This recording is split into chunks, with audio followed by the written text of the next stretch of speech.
base de ton trône. Merci pour ce moment, Seigneur, que tu nous donnes encore d'exercer nos oreilles pour entendre, d'exercer nos cœurs pour recevoir et exercer notre intelligence pour comprendre. Merci Seigneur de nous ouvrir encore largement notre esprit pour considérer Seigneur que tu as fait de nous des enfants, des fils et des filles de ton royaume.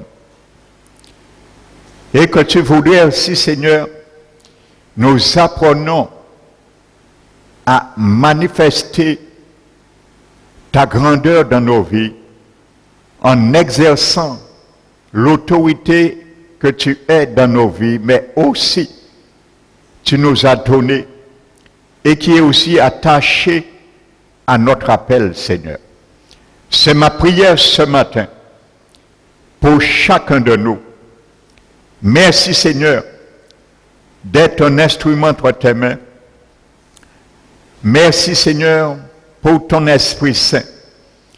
Sans lui, ma force, ma puissance ne pourra pas suffire pour porter le message, la révélation que tu veux, Seigneur, que nous entendions, que nous comprenions, mais seul par la puissance de ton Esprit Saint qui me pose ce matin, qui me donne la révélation, qui me donne, Père éternel, les paroles que tu mettras dans ma bouche. Merci Seigneur. Je prends autorité ce matin. Que ton onction repose sur moi, me conduit, m'environne, et que ton autorité soit mon partage, afin de donner ce matin à tout esprit qui pourrait s'opposer contre ta révélation, soit chassé ce matin au nom de Jésus-Christ. Merci Père, que nous nous laissions conduire par toi, par ton Esprit Saint Jésus, afin que tu sois glorifié et que le Père soit glorifié en toi.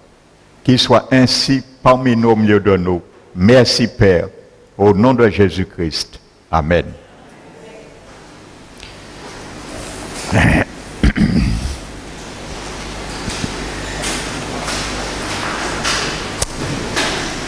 Je vous bénis, je vous salue dans le nom du Seigneur. Amen. Nous allons ouvrir la parole de Dieu. Et sois très attentif ce matin, plus que jamais. Alléluia. Parce qu'il y a quelque chose en toi, Dieu veut qu'il soit révélé ce matin. Alléluia. Et il y a quelque chose en moi que le Seigneur veut qu'il soit révélé ce matin. Amen. Proverbe 18.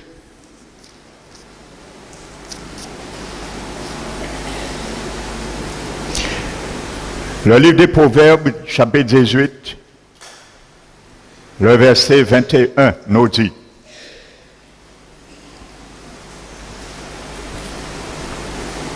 la mort et la vie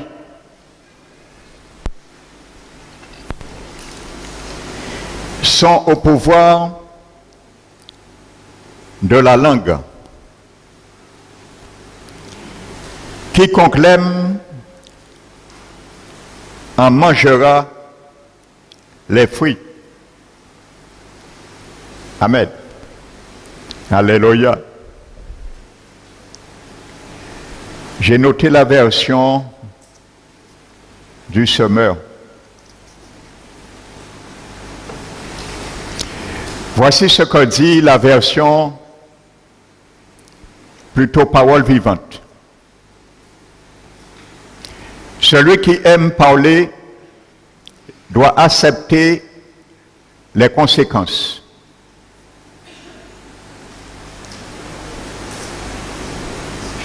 Celui qui aime parler doit accepter les conséquences.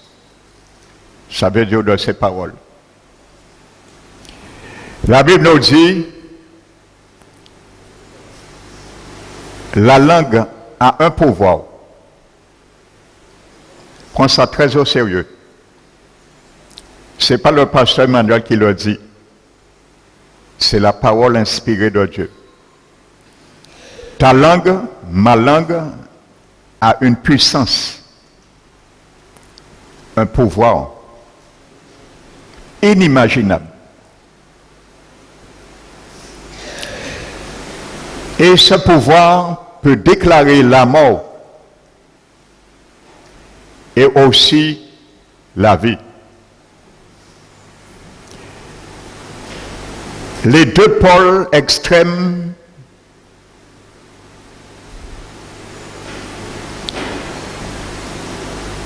de la vie.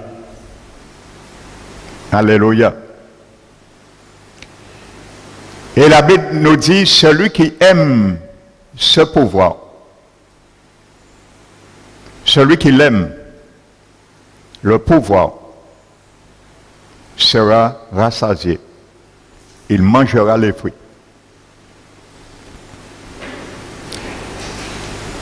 Que tu le saches ou pas, que quelqu'un le sache ou pas, que quelqu'un conscient ou pas de cette réalité, ça ne fait pas moins que ce qu'il dit, ce qu'on dit sur lui,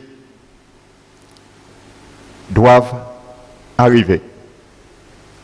Amen. Alléluia. Alors ce matin, tu sauras pour cette année 2020, sache quel fruit que tu dois manger au cours de cette année 2020.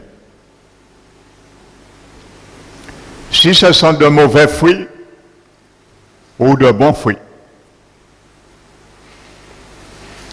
Alléluia. Ça veut dire, si tu manges, c'est parce que tu as récolté pour manger. Et si tu as récolté, c'est parce que tu as semé pour moissonner. Donc tu ne pourras récolter, satisfaire le fruit que toi-même as proclamé, as déclaré sur ta vie. Alléluia. Le fruit que moi-même a proclamé, a déclaré sur ma vie ou sur la vie d'autrui. Ou ce qu'on a déclaré aussi sur ta vie ou sur ma vie. Alléluia.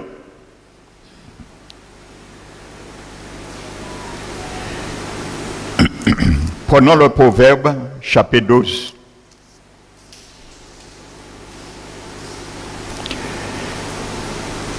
La Bible nous dit, verset 6.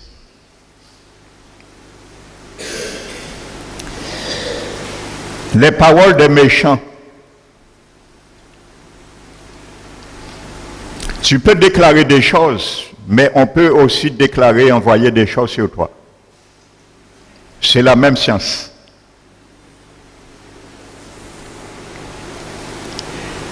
Les paroles des méchants sont des embûches pour verser le sang.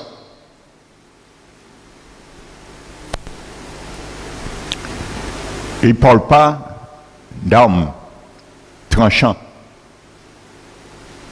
mais des paroles. Vous savez, le roi David, méditez bien ces psaumes, vous allez voir l'ennemi le plus redoutable que David craignait. C'était les paroles. C'était une arme redoutable que David craignait, les paroles. Parce qu'il savait qu'il y a une puissance dans ces paroles. Et ce n'est pas étonnant, il a expérimenté cela. Et qu'il écrit pour nous aujourd'hui, pour nous mettre en garde. Les paroles des méchants sont des embûches pour verser le sang. Mais la bouche des hommes droits est une délivrance. Alléluia.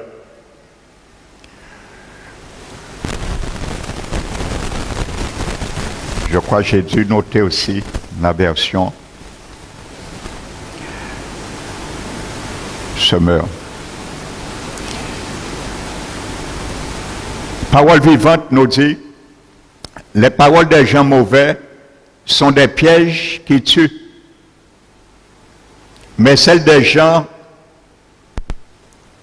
doivent librement libérer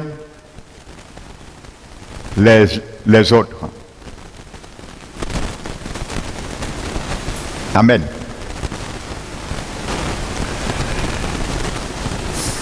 Prenons, frères et sœurs, maintenant la parole de Dieu.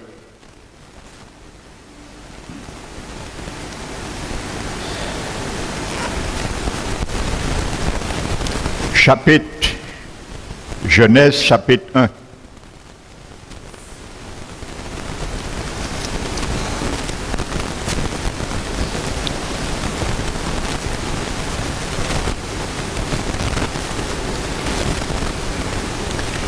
La Bible nous dit, verset 1, « Au commencement, Dieu créa les cieux et la terre. La terre était informe et vide. » Amen. Il y avait des ténèbres à la surface de l'abîme. Et l'Esprit de Dieu se mouvait au-dessus des eaux.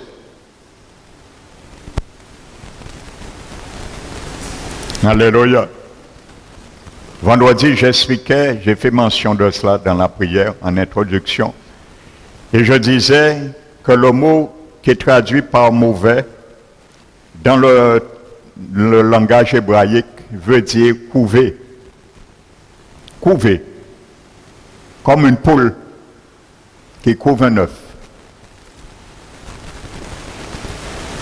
Alléluia. Donc, une poule peut couver que s'il y a un œuf à couver. Nous sommes d'accord. Bien que ça arrive, des poules couvrent quand il n'y a pas d'œuf. Je vais vous donner une petite anecdote. Vous savez, chez nous, il y a un petit pauquin. Et un jour, j'ai vu qu'il y avait à peu près une douzaine d'œufs. Et il y avait une poule qui couvait depuis quelques jours ses œufs. Quand j'ai vu où c'était, j'ai dit non, elle ne pourra pas arriver à terme, donc j'ai pris les œufs. Je les ai retirés. Et pendant plusieurs jours, la poule venait couver où étaient les œufs, mais il n'y avait plus d'œufs. Le réflexe. Amen. Mais l'Esprit Saint, lui, il ne couvre pas s'il n'y a pas quelque chose à couver. Alléluia. Donc, il faut que tu saches, mon frère, ma soeur, nous devons donner le Saint-Esprit quelque chose pour qu'il puisse couver. Et lorsque c'est bien chaud, au moment opportun, que cet œuf s'éclose et ramène à l'existence quelque chose pour laquelle il était en train de couver ou de planer au-dessus. Alléluia. Donc l'Esprit de Dieu se mouvait au-dessus des eaux. Alléluia. Dont la terre était informe. L'Esprit de Dieu était en train de couver au-dessus. Il attendait quelque chose, un ordre. Il attendait un décret pour combler et donner une forme à ceux qui étaient informes. Mais il attendait un ordre. Il attendait un décret. Alléluia.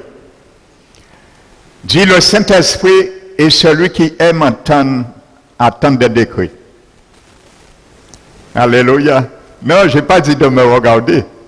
J'ai dit, dis à celui qui est à tes côtés, le Saint-Esprit est celui qui aime attendre un décret.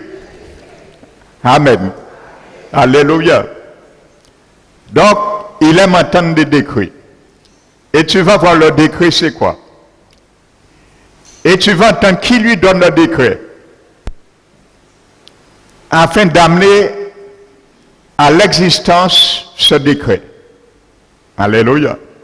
Tu vas me dire, Dieu, oui, mais toi aussi, tu es fait à l'image de Dieu. Et c'est là que je vais te conduire ce matin.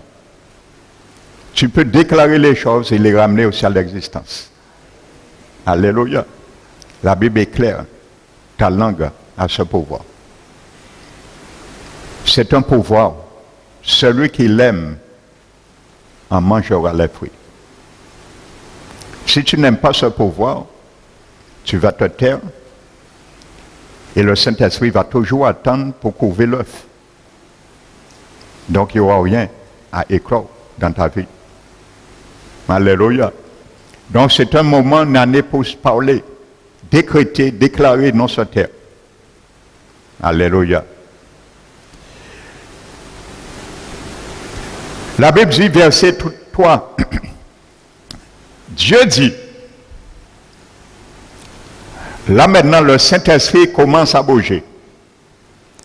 Il dit, il a commencé à venir chaud, il a pété tout à l'heure. Alléluia. Il attendait une chose, qu'il y a quelqu'un qui parle. Et maintenant cette personne parle, Dieu. Amen. Le verset 3 dit, Dieu dit que la lumière soit. Et le Saint-Esprit, l'œuf se casse, l'œuf de la lumière s'éclate. Et la lumière fut. Alléluia. Mais le Saint-Esprit n'a rien fait avant que Dieu dise. Le Saint-Esprit ne va rien faire pour toi et moi avant que tu dis. Il est là, il attend que tu dis quelque chose. Alléluia. Parfois nos situations sont informes. Nous voyons qu'il n'y a aucune forme dans une situation dans nos vies. Dans la situation de notre mariage, il n'y a aucune forme, bien souvent, nous voyons, selon nous. Dans la vie, l'éducation de nos enfants, nous voyons un moment, il n'y a aucune forme.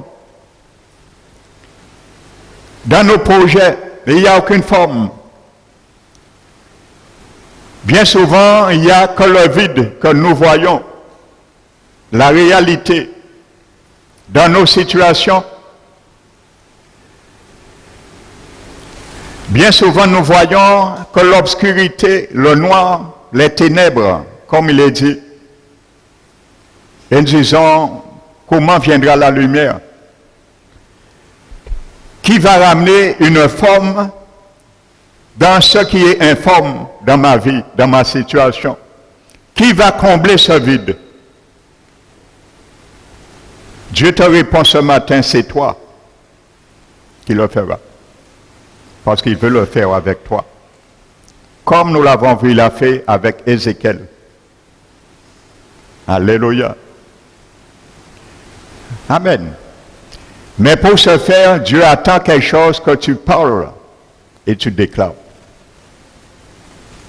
À ce moment, tu donnes droit à l'Esprit Saint d'agir. Il faut lui donner quelque chose pour qu'il puisse éclore l'œuf de la situation. Il faut lui donner quelque chose, une semence. Et cette semence s'appelle ta parole. Proclamer, déclarer avec foi. Alléluia. Maintenant, la Bible dit, verset 4, Dieu vit que la lumière était bonne. Amen. Et il n'y avait pas de lumière. Mais Dieu a vu la lumière avant de proclamer que la lumière soit. Dieu avait déjà vu la lumière dans son esprit. La lumière n'était pas pourtant, mais Dieu l'avait déjà vue. Si Dieu ne l'avait pas vue, il n'aurait pas dit que la lumière soit, parce que rien ne serait venu.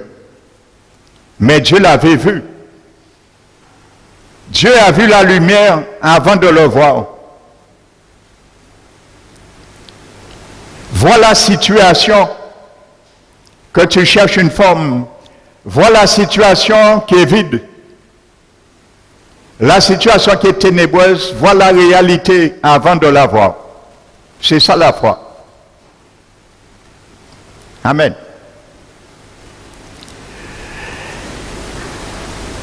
Dieu vit que la lumière était bonne. Et Dieu sépara la lumière d'avec les ténèbres. Qu'est-ce que Dieu a vu, mon frère, ma soeur? Qu'est-ce que Dieu a vu? Mais tu viens de le lire, c'est pas un piège. Il a vu la lumière. Avant de voir la lumière, qu'est-ce qu'il y avait? Et il y avait les ténèbres. Mais qu'est-ce qu'il a dit? Et il a dit que la lumière soit. Et qu'est-ce qu'il a vu? Est-ce qu'il a vu quelque chose d'autre de ce qu'il a dit qu'il soit? La lumière. Donc, il a dit que la lumière soit. Et quand Dieu regarde, il voit ce qu'il a dit, c'est ce qu'il voit. Donc, si tu proclames une réalité, si tu proclames ton mariage, tu vas regarder, tu ne verras pas du célibat. Si tu vois un célibat, lorsque tu as proclamé le mariage, c'est que tu n'as pas proclamé le mariage. Parce que la Bible dit que ce pouvoir, si tu l'aimes, tu mangeras le fruit. Alléluia. Donc le Seigneur Dieu a vu ce qu'il a proclamé. Il n'a pas vu quelque chose d'autre. Il y a beaucoup de gens aujourd'hui qui cherchent à tort et à travers des bienfaits dans la vie, des progrès, des chemins à frayer, des chemins, mais ils n'arrivent pas parce qu'eux-mêmes, ils oublient quelque chose. Ils avaient proclamé, déclaré quelque chose sur leur vie. Et l'œuf est déjà éclos.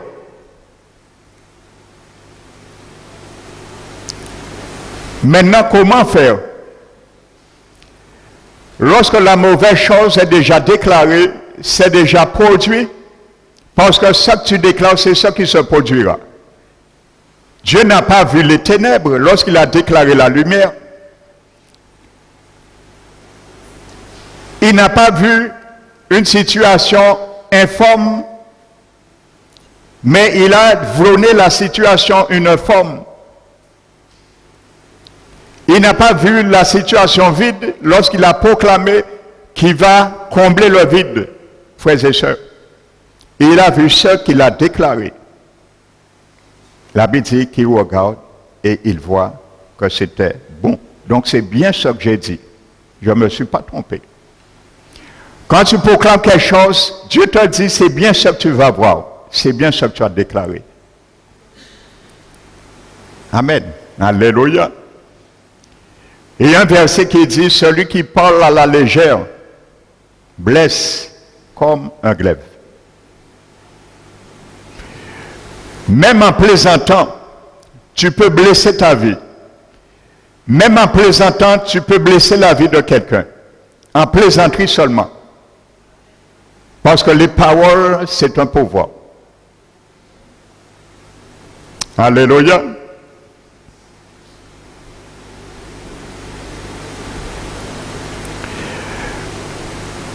Vous savez, j'aime cette image d'Exode chapitre 4. Dieu choisit Moïse. Il dit, Moïse, tu dois retourner en Égypte.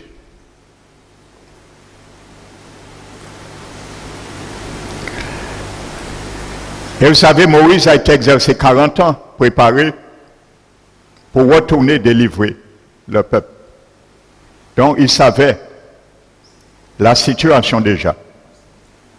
Parfois, Dieu nous met dans une situation pour connaître aussi la situation, pour que nous rentrions dans le moule de la situation, afin d'aider d'autres aussi qui sont dans la situation, dans ce même moule.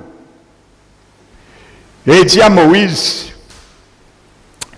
tu dois retourner en Égypte, parce que j'ai un peuple qui gémisse, j'entends leurs cris, leurs lamentations, le moment est venu maintenant pour briser le joug de l'esclavage, pour les retirer. Et Moïse dit à Dieu, mais avec quoi moi je vais les délivrer? Amen. Et c'est une bonne question. Qu'est-ce que Moïse a en lui, en sa possession, son pouvoir pour libérer ce peuple? Et Dieu lui dit, qu'est-ce que tu portes dans ta main droite? Et Moïse regarde et dit, un bâton, une verge. Et Dieu lui dit, je paraphrase, hein, si tu savais ce que tu portes dans ta main, tu ne m'aurais pas demandé de poser cette question. Et il dit à Moïse, jette ces verges à terre. Amen.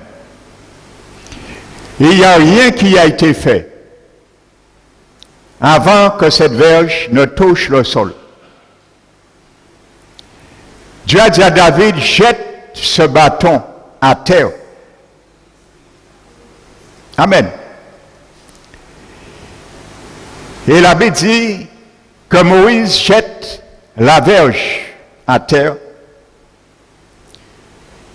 Et quand le bâton touche le sol, pas avant,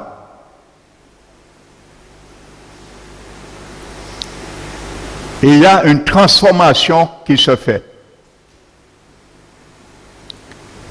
Et la verge devient un serpent.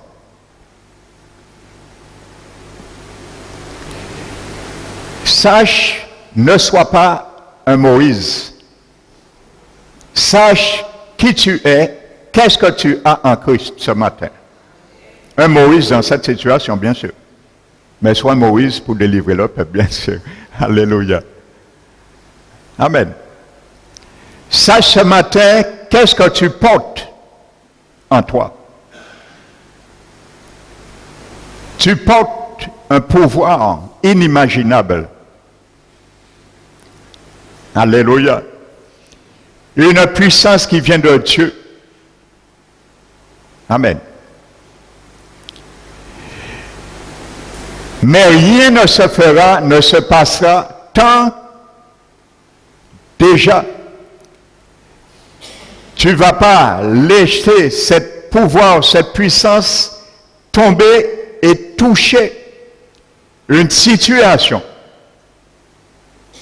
Alléluia. C'est lorsque la parole de Dieu, que la lumière est tombée sur les ténèbres, la transformation s'est manifestée, s'est réalisée.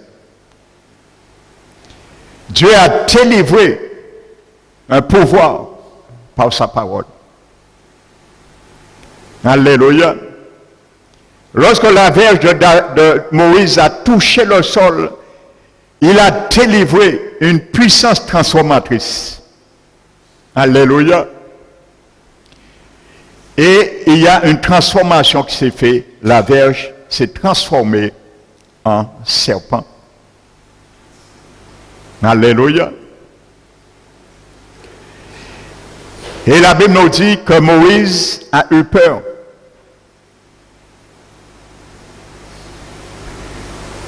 Alléluia.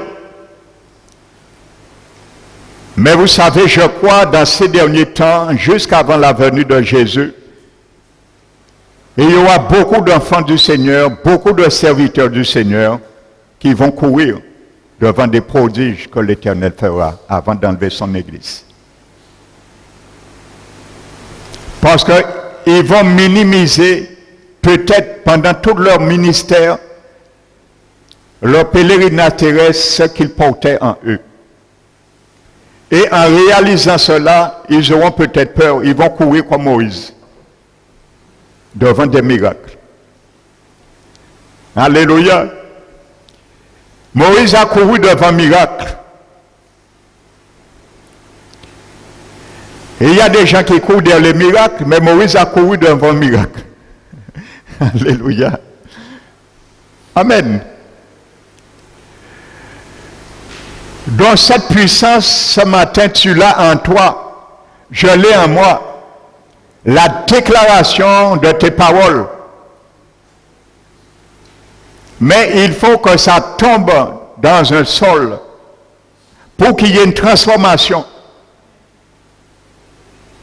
Il faut que ta parole tombe dans un sol pour qu'il y ait une transformation.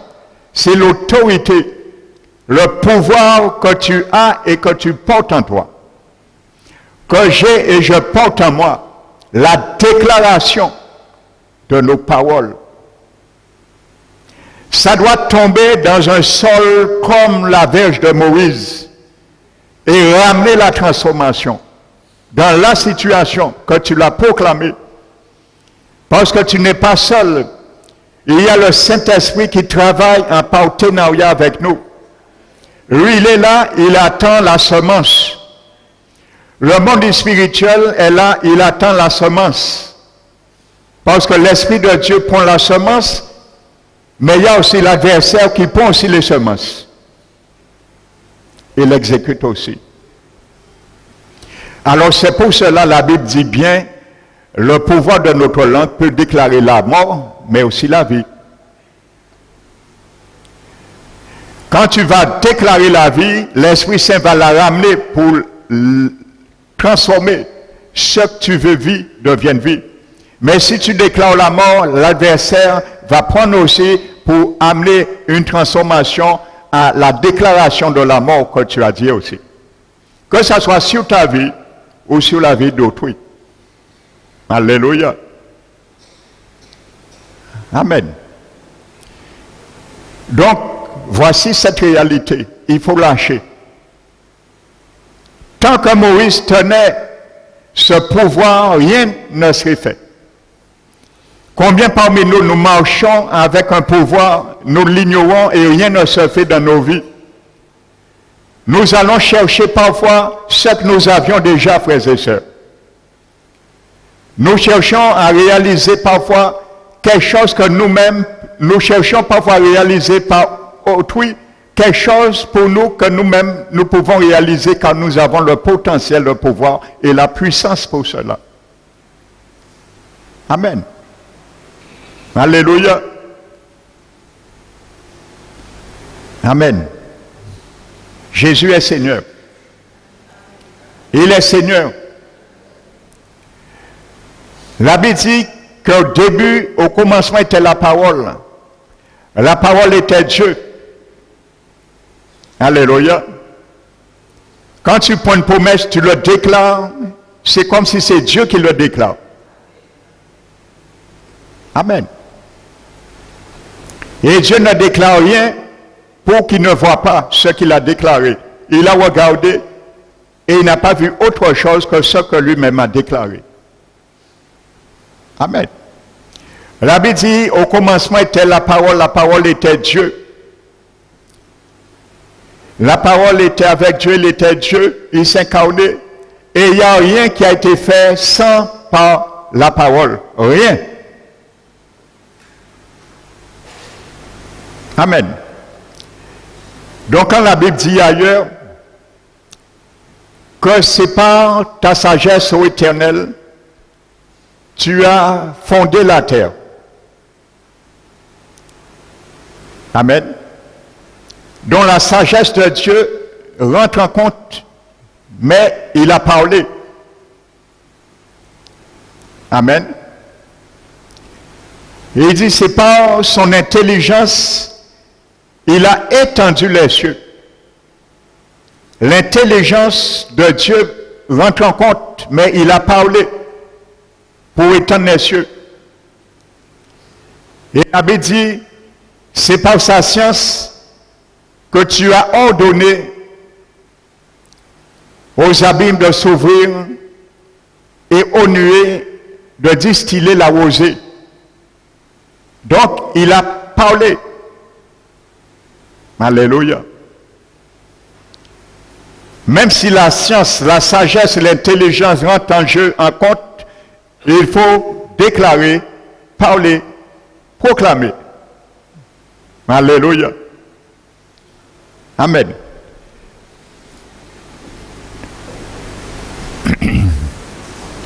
Prenons Romains chapitre 4.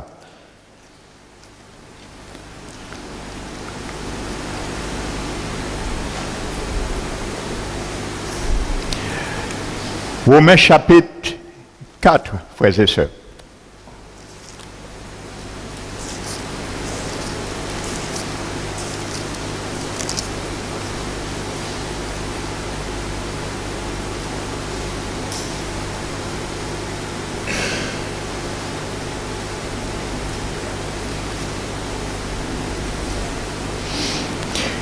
Romains chapitre 4.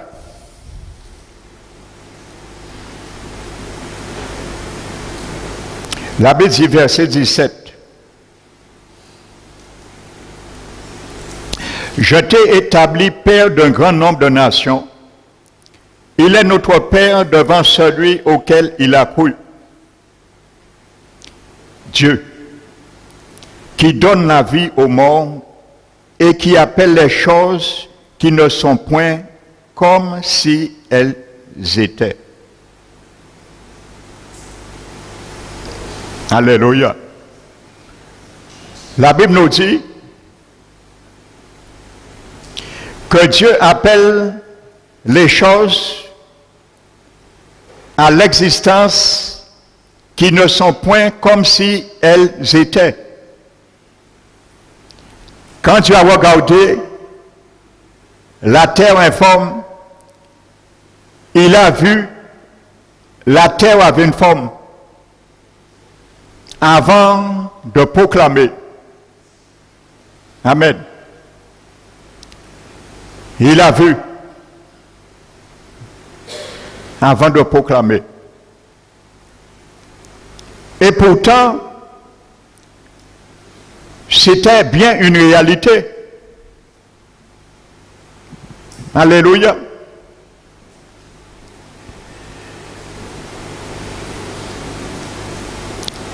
Dieu qui donne la vie aux morts et qui appelle les choses qui ne sont point comme si elles étaient. Alléluia. Prenons 2 Corinthiens chapitre 4.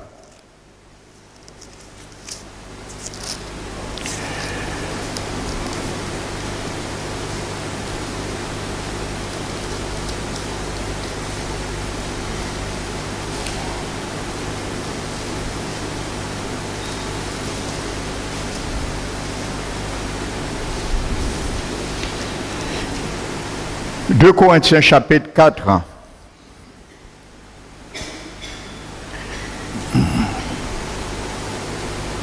verset 13.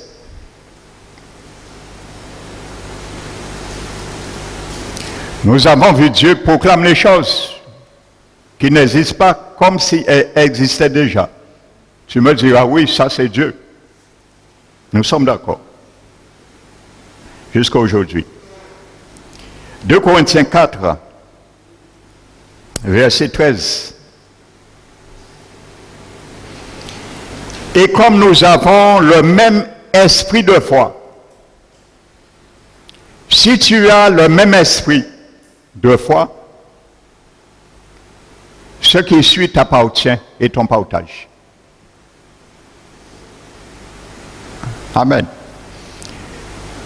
Le Seigneur 2020 veut révolutionner notre mentalité cartésienne. Parce que bien souvent, c'est ça qui nous empêche de voir la gloire de Dieu dans nos vies, dans nos situations. Amen. Et comme nous avons le même esprit de foi qui est exprimé dans cette parole de l'Écriture, l'esprit de ta foi doit être exprimé par la même parole que tu puisses dans l'Écriture. Ce n'est pas le pasteur Manuel qui le dit. C'est Paul inspiré par Jésus. J'ai cru.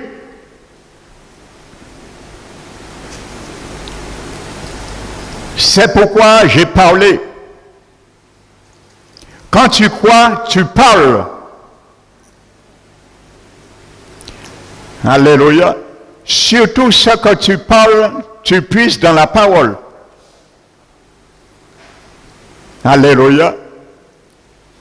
Dieu t'assimile la même foi à la foi du Saint-Esprit qui a écrit les paroles que tu as prises pour parler.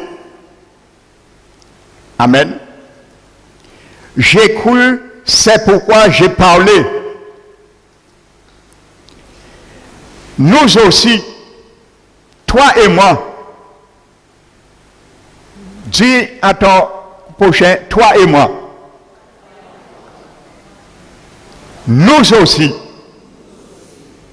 Répète-le fort, nous aussi. Répète une deuxième fois, nous aussi. Une troisième fois. Nous aussi. Le nous inclut toi. Nous aussi. Qu'est-ce que nous aussi? Lisons la suite. Nous croyons. Et c'est pour cela, si tu crois, qu'est-ce que tu fais? Tu parles et tu proclames comme Dieu. Alléluia. Donc si tu vois la situation, ta terre est informe, tu fais comme Dieu. Tu crois qu'elle peut avoir une forme et tu parles comme Dieu. Alléluia. Et tu verras, il y a une forme qui sort. Parce que le Saint-Esprit entend une chose que tu parles. Et c'est lui qui l'amène. La transformation. Il faut jeter la verge. Et il faut jeter la verge. La verge, c'est les paroles proclamées, déclarées. Le pouvoir, lorsqu'il tombe dans un sol, il y a une transformation, mais il faut qu'il tombe. Mais avant qu'il tombe, il faut qu'il sorte quelque part. Une semence ne tombe pas comme ça. Avant de tomber, la semence est lancée par un semeur. Alors, il y a un semeur. Jésus a dit dans Matthieu 8, je crois, ou Marc 8, il lance à la volée la semence. Quand tu lances ta semence, ne l'envoie pas dans des terrains pierreux, mais envoie dans un sol. Lorsque ça tombe, que le Saint-Esprit est là, au bon moment, pour qu'il puisse planer dans la situation et ramener ce que tu as jeté dans le sol de ta situation. En proclamant. De même, nous aussi, nous croyons et c'est pour cela nous proclamons, nous parlons.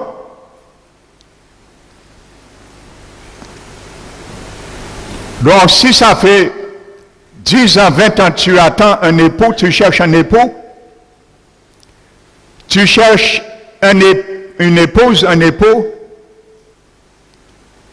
ce matin, le Seigneur t'a dit, si tu crois, tu parles à ta situation et tu proclames ton mariage. et tu le verras. Même si l'époux n'est pas dans l'église tuée, le Saint-Esprit est déjà en train de le couver. L'œuf est déjà là. Tu donnes le Saint-Esprit de couver l'œuf et au moment opportun, lorsque l'œuf va s'éclore, l'époux et l'épouse n'est pas obligé d'être dans l'église locale tu es. Le Saint-Esprit peut le couver dans une autre église et le ramener pour toi où que tu es, parce que tu l'as déclaré.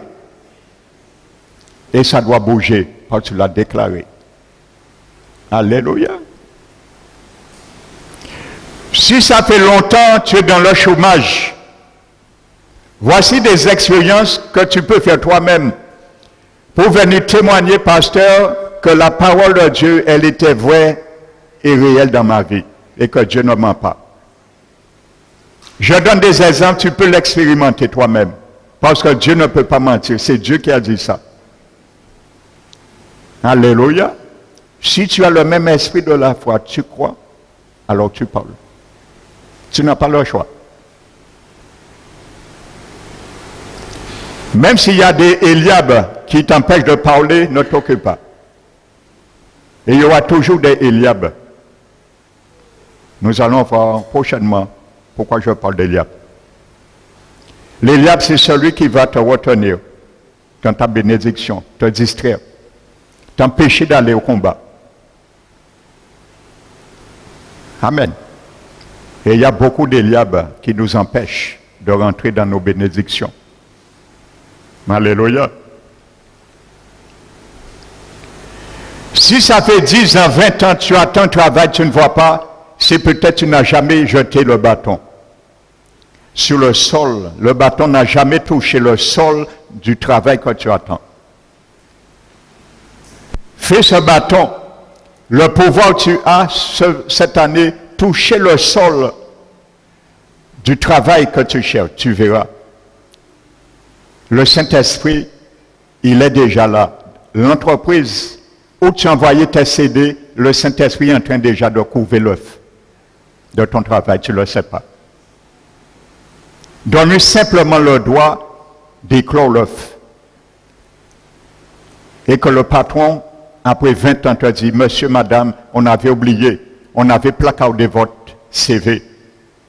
Il y avait de la poussière, mais je ne sais pas aujourd'hui, on l'a retrouvé, c'était bien pour vous ce poste. Alléluia. Expérimente ça cette année. Essaie d'expérimenter cela. Déclare ce que Dieu a dit. Déclare ce que Dieu a dit pour toi, sur toi et par toi. Ne déclare pas ce que les autres ont dit de toi. Ça nous empêche de voir la bénédiction. Alléluia. Amen. Si tes enfants ont abandonné le foyer, tu dis, on ne reviendra plus. Non. Ne dis pas ça. Si tu dis ça, ils ne reviendront plus. Parce que tu l'as dit. Déclare, ils reviendront. Il faut contredire les situations. Et ça, nous allons le voir. Jésus nous apprend à les contredire. Ne regarde pas la réalité, contredis la réalité pour voir la transformation. Vous savez, quand Dieu prend Jérémie pour l'envoyer dans une mission, Jérémie dit, Éternel, je suis qu'un enfant. Est-ce que Jérémie a menti? C'est ce qu'il était. Mais Jérémie a regardé une réalité présente, ce qu'il était au moment que Dieu lui dit ça. Donc c'était bien une réalité. Mais Dieu lui dit, ne reste pas, ne regarde pas la réalité que tu vois présentement, physiquement. Vois ce qui n'est pas encore une réalité. C'est ça que tu dois voir. Refuse Jérémie cette réalité et transforme la réalité physique tangible que tu vois à une réalité que tu veux amener à l'existence. Ne dis pas, Jérémie, que tu es un enfant. Dieu ne fait pas Jérémie mentir. Dieu ne va pas te faire mentir, mon frère, ma soeur, si tu contredis la situation qui t'empêche d'avancer. Contredis la situation. Inverse la situation. On t'a maudit, convertis la malédiction en bénédiction. Mais ne reste pas sur ce qu'on t'a dit. On t'a dit, tu ne vas jamais avancer, tu ne vas jamais réussir dans ce domaine. Contredis le dire, le oui-dire, tu ne vas jamais avancer dans ce domaine, accompli dans cette situation. Contredis-le. Parce que tu as le pouvoir de déclarer la mort et la vie. On a déclaré la mort sur ta situation, déclare la vie sur la situation qu'on a déclarée morte. Tu as l'autorité de déclarer, mais de convertir aussi les réalités. Il dit, Jérémie, ne dis pas que tu es un enfant. Bien que tu es un enfant, mais ne dis pas que tu es un enfant, parce que moi, je ne te vois pas un enfant. Vois comme moi, je te vois. Alléluia. Tu es un chef d'entreprise, et il y en a parmi le peuple de Dieu, des patrons. Tu vois que chaque mois, ton chiffre d'affaires, c'est 3 000 €. Tu te complètes, tu dis, c'est comme ça, bitaillé. L'engadé, sans cabas, ouvrier, moins, les impôts, ainsi de suite. C'est comme ça. Des années à contempler moins avec ça. Donc, à accepter comme ça. Déclare au-delà de cette réalité.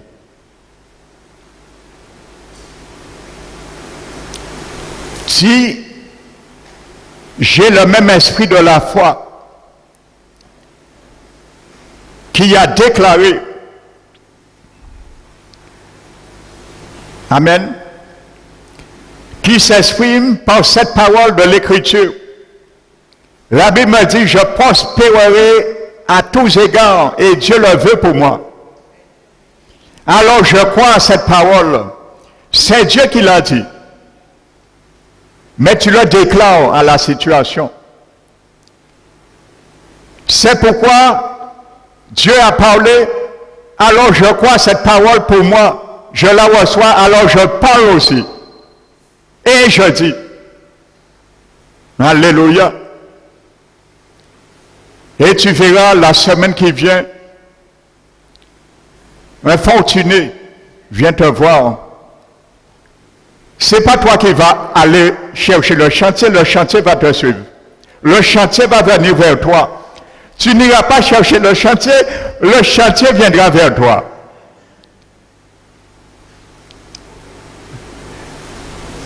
Le PDG qui te donne le chantier ne va rien comprendre. Mais toi-même, tu risques de rien comprendre. Si tu es une fois comme Moïse, tu risques de courir. Le promoteur va te dire, monsieur, madame, longtemps je cherchais une entreprise comme la vôtre. Longtemps je cherchais un ouvrier comme vous. Alors je vous donne, j'ai un chantier qui est chiffré à 1 million €. À ce moment, toi, entrepreneur, tu cours devant ce miracle. Comme Moïse, il y a de quoi courir comme Moïse. Mais ne cours pas, c'est normal. Parce que tu as su jeter le bâton, l'autorité, tu as su le faire toucher le sol. de la promotion. C'est ce qui importe. Pas la dimension de ce que nous voyons, pas la dimension d'une réalité qui se présente dans nos vies, mais ce qui fait la différence, c'est chercher et savoir faire le bâton toucher le sol. Alléluia. Le bâton tombe, mais c'est quand il touche le sol. Il y a beaucoup de paroles en l'air, mais c'est lorsque ces paroles proclamées avec foi tombent vraiment dans la situation qu'il y a une transformation. Alléluia. Amen. Tu as des enfants qui sont sortis à l'église et nous disons, et puis j'ai ouvert nos seigneurs. Non, ne dis pas ça. Ne dis pas ça, l'Éternel te dit ce matin. Ne dis pas, Jérémie, tu es un enfant. Ne dis pas, tes enfants ne reviendront plus. Ne dis pas, tu ne trouveras jamais un travail. Ne dis pas, tu ne seras jamais marié. L'Éternel te dit ce matin, ne dis pas ça. Même si c'est la réalité que tu vois, converti, contredit la réalité. Alléluia.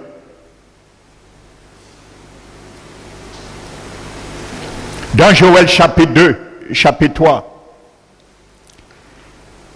la Bible nous dit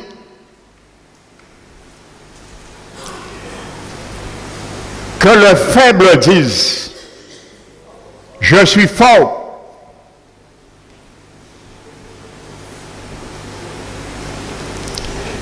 Il y a une version qui dit que les faibles clament, je suis un héros. Mais comment tu es faible, tu peux proclamer tu es un héros. Mais tu es faible, c'est ça que tu es faible, je suis faible. C'est pourtant la réalité.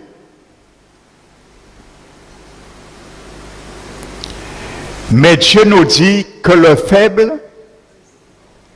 déclare qu'il est fort. Tu vois, c'est la déclaration qui te rend fort en tant que faible. La Bible est claire, hein? Ce n'est pas le pasteur Manuel qui le dit, c'est la Bible. Que le faible dise, déclare, clame, je suis un héros.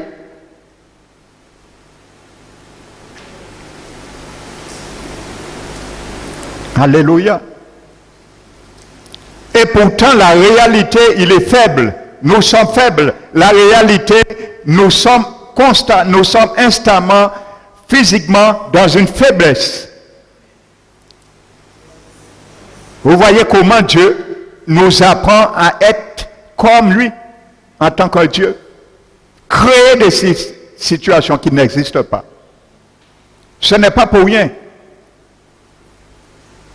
que nous sommes des petits Christ.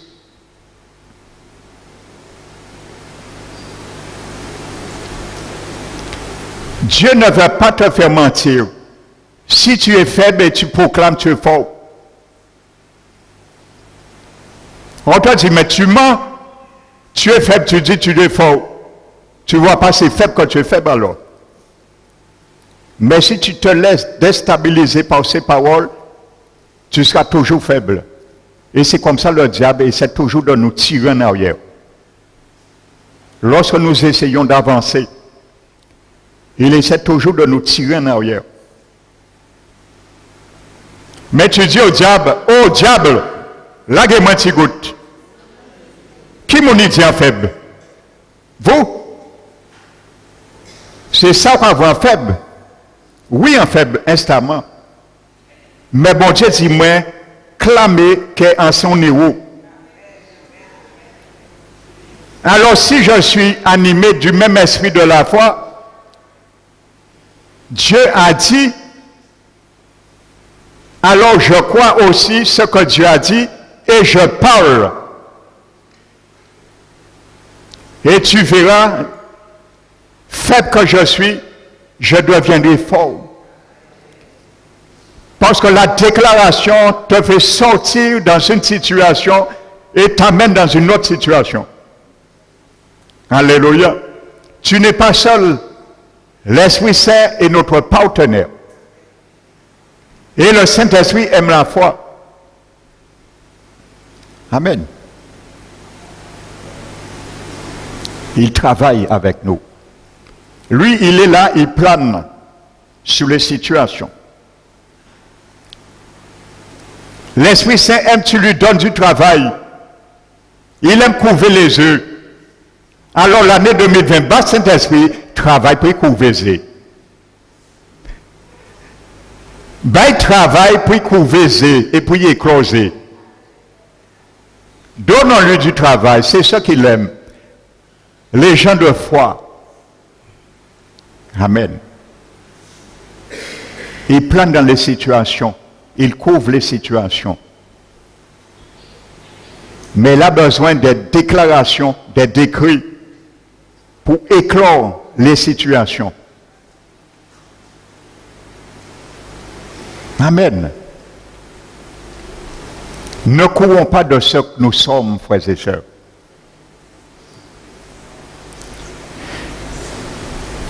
Il dit Gédéon, vaillant héros. Gédéon dit, mais je suis puis dévalorisé en famille en nous. Vaillant héros. Alléluia. Il montre une photo à Gédéon. Il dit, regarde-toi Gédéon. Comment te vois-tu? Eh bien, je me vois avec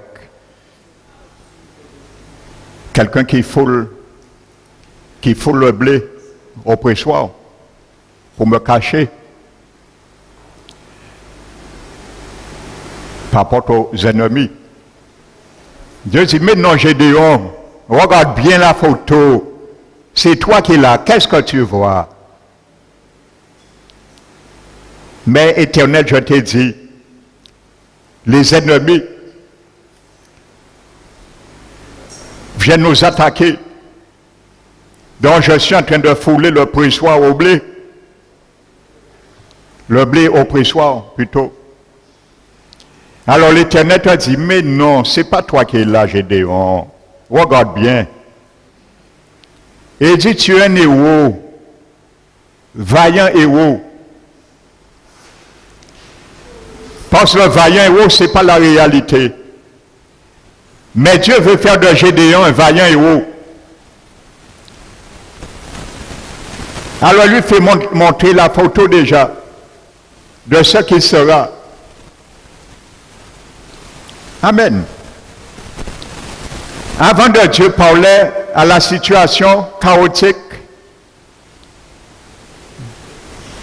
Dieu avait déjà vu la photo dans son imagination. Il va voir ce qui informe, il va donner une forme, il va l'habiller, il va combler le vide. Dieu a vu tout ça, et lorsqu'il a bien vu ça, en esprit, il a parlé à ce qu'il a vu, et ce qu'il a vu en esprit, il a ramené à la réalité. Et cette réalité a transformé la situation. Amen. Alléluia. Donc voici cette mentalité que le Seigneur veut pour chacun de nous. Amen. Mais je vais donner 2 exemples ce matin pour montrer les conséquences fâcheuses qu'une parole déclarée peut faire. Le dégât ou les dégâts. Amen. Et nous allons voir aussi l'inverse. Amen. Prenons en Genèse le chapitre. Avant ça, prenons Hébreux 13. Hébreux chapitre 13.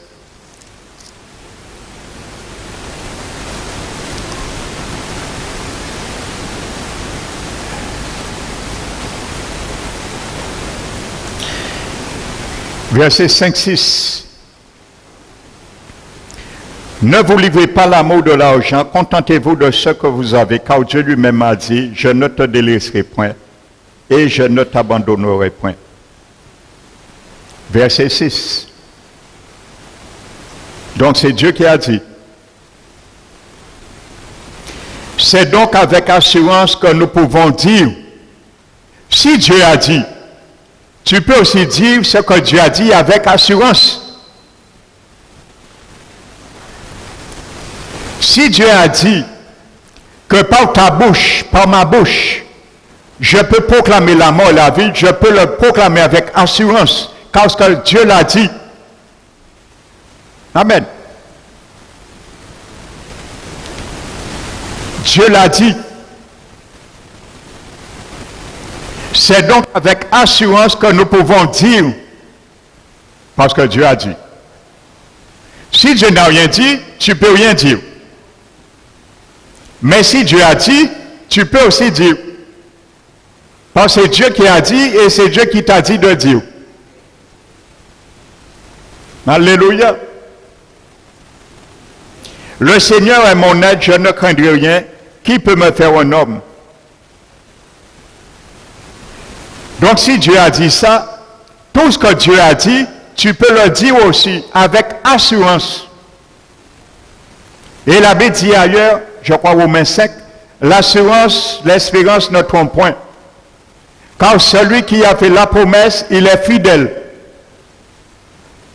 Si tu dis ce que Dieu a dit, tu verras les mêmes choses que si Dieu l'avait dit. Alléluia.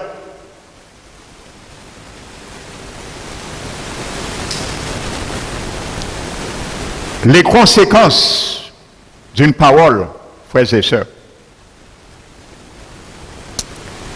Pourquoi il faut déclarer la parole a de la puissance? Je ne sais pas, hein? C'est Dieu qui l'a dit. Il faut comprendre, parce que premièrement, la parole de Dieu est une semence incorruptible. Deuxièmement, elle ne revient jamais sans son effet. Donc si tu déclares, la Bible dit comme Dieu, rassure-toi que l'effet soit négatif, que l'effet soit positif, elle ne reviendra jamais sans son effet. Il faut y faire effet. Elle ne retourne jamais sans son effet.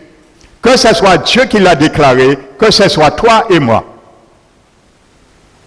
La déclaration que tu as faite, elle arrivera certainement, tôt ou tard. Que ce soit négatif, positif. Et troisièmement, le monde spirituel récupère ses paroles, ses semences. Et il y a le Saint-Esprit et il y a aussi le diable. Amen. Regardez, frères et sœurs, ce sera une année 2020 de révision à chacun de nous. Parce que ce n'est qu'un ébauche de la suite que je donnais ultérieurement. Tout ce qu'on a dit à la légère, qu'on puisse les révoquer. Et il y a une manière de rattraper la parole perdue. Et il y a une manière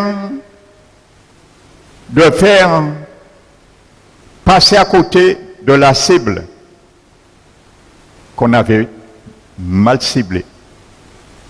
C'est possible, nous allons le voir. Beaucoup ont mis leur situation, leur famille, leurs enfants, leur mari, leur épouse, ainsi de suite en arrière à cause des paroles. Et nous allons voir un cas qui est sérieux. Amen. C'est quelqu'un, un homme qui a détruit la vie de sa femme par une parole proclamée. Et il n'a pas fait intentionnellement, pourtant. Ça n'a pas empêché que le bâton d'autorité, il a touché quand même le sol. Et il y a eu la transformation qui s'est faite. Quand une parole est partie, tant il n'a pas touché le sol, tu peux le reprendre. Parce qu'il n'y a pas encore la transformation. Amen. La Bible nous dit, Genèse chapitre 31. Vous allez lire l'histoire.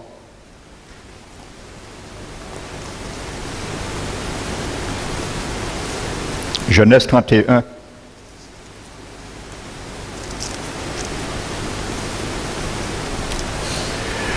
La Bible nous dit, Jacob, le fils d'Isaac, travaillait pour son oncle Laban, à Mésopotamie. Et il s'avère-t-il, à un moment donné, il y a eu jalousie dans la famille, à cause des filles, des fils de Laban. Et Dieu dit à Laban, pour qu'il n'y ait pas de problème, retourne au pays de Canaan vers ton père Isaac. La Bible nous dit, 3 jours après,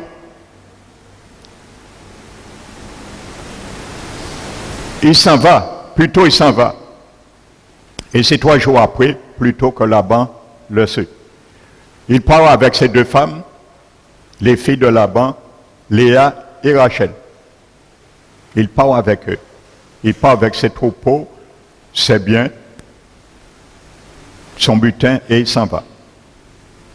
Au nom de la paix. Et la Bible nous dit que Laban vient, 3 jours après, il apprend la fuite imprévue de Jacob avec ses 2 filles, qu'il a reproché à Jacob. Il n'a même pas laissé ses 2 filles embrasser une dernière fois leur père.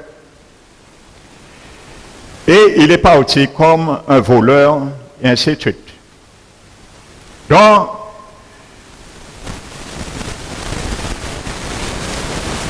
fâché, il a dit qu'il ira rejoindre Jacob pour régler son compte.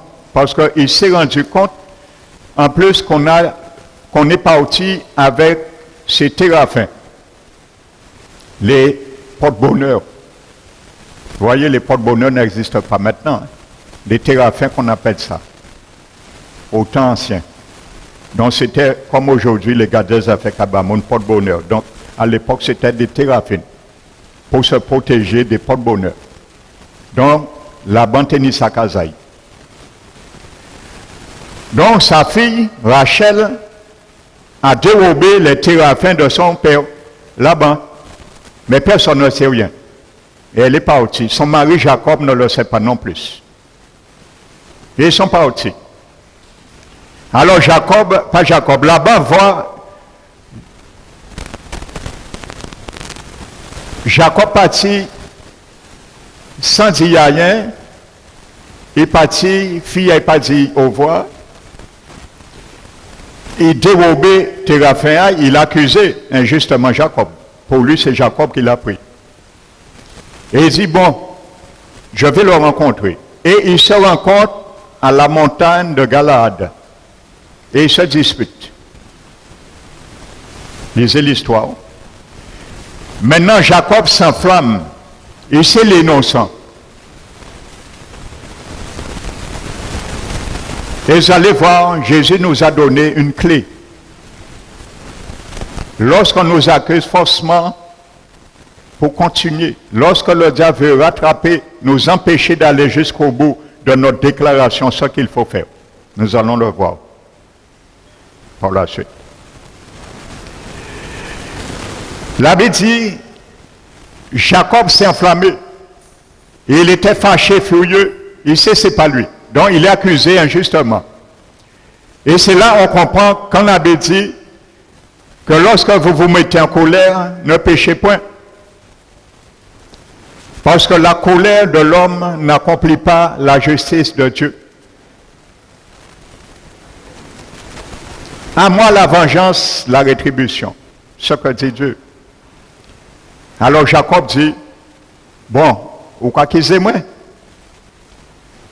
Eh bien, quand faire voir pas moi, péri, chez qui tu trouveras tes dieux. Il a proclamé une malédiction. Il a déclaré une parole de malédiction.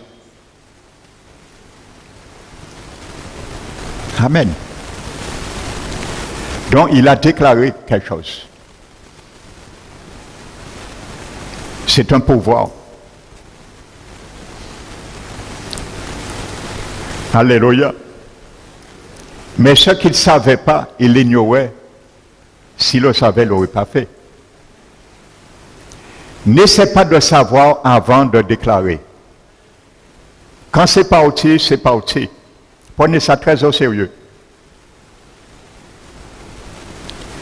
Avant de déclarer, n'essaie pas de savoir avant, mais tourne ta langue plusieurs fois, plutôt. Ça vaut mieux. Que tout homme soit prompt à écouter l'un parler, dit la Bible. La Bible nous dit, Laban a cherché, il a fouillé. Dans les pactages de Léa, il n'a rien trouvé. De Jacob, il n'a rien trouvé. Il a cherché de Rachel, il n'a rien trouvé parce que Rachel a caché les téraphins en dessous de son chameau. Et la Bible nous dit, la parole est partie. Une puissance déclarée partie. Un pouvoir. Et comme la parole a le pouvoir, elle ne revient point sans effet, sans accomplir son dessein. Le dessein de la parole, le dessein du pouvoir que Jacob avait dans sa langue, c'était de se nourrir des fruits de ces paroles, le pouvoir. Celui qui aime mangera le fruit. N'oubliez pas Proverbe 18, 21. Il a mangé le fruit. Et regardez le chapitre 35. Il ne savait pas c'est sa femme. Mais il a proclamé. Genèse 35.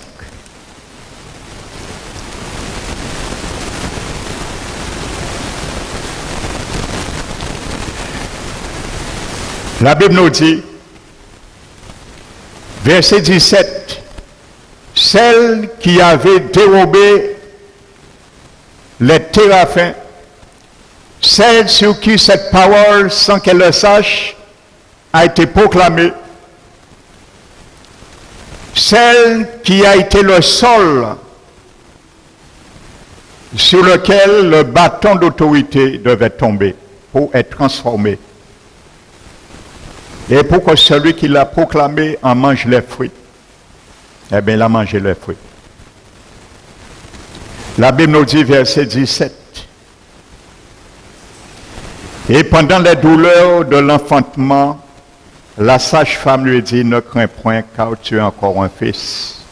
Et comme elle allait rendre l'âme, car elle était mourante, elle lui donna le nom de Ben-Oni, mais le père l'appela Benjamin. Rachel mourut en couche. La parole de son mari qui l'aimait ne l'a pas épargné.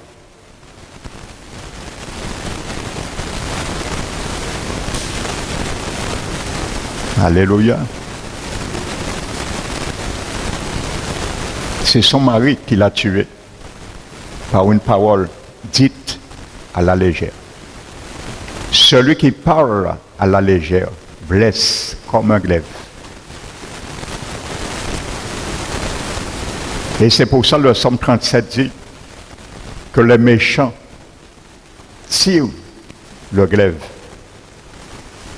David parle des paroles. Le psaume 37 fait mention des paroles. Les méchants tirent le glaive, ils bandent l'arc et tirent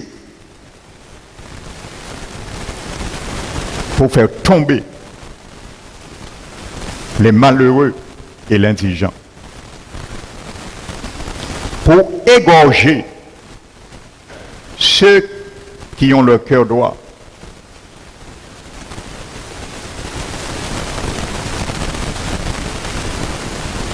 Mais la prochaine fois, nous allons voir Jésus, comme dit le suite du psaume 37.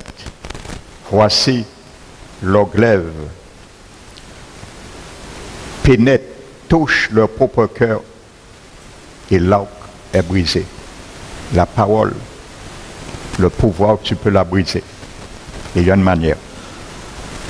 Nous allons le voir la prochaine fois. Amen. Donc là, c'est clair. Ce verset, ce texte est flagrant et révèle cette réalité.